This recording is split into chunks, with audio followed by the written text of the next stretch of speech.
of Garo Hills.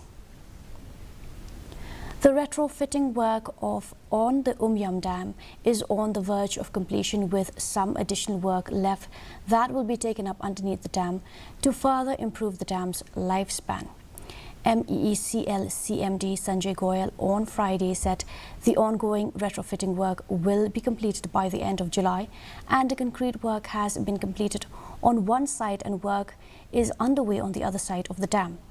He said the additional work underneath the dam will not hamper traffic movement across the dam and is not related to the ongoing retrofitting work.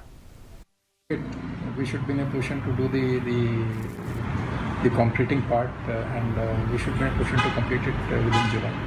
You were mentioning something that from the below of the rehabilitation of the dam and retrofitting of the bridge and everything will be completed at the same time, which I mentioned. By July end, I think we should be in a position to clear everything. Retrofitting would be the right word or not, I'm not very sure, but IIT's Guwahati and the team are doing it. And this is slightly a different kind of work, which is a specialized work. And we should be in a position to come up with the details in the days to come. But I have mentioned that it is nothing to do with the current work and it is not going to impact the traffic movement at all, because we will be doing it from beneath the bridge and we will be doing it without hindering any traffic movement. Following heavy rain in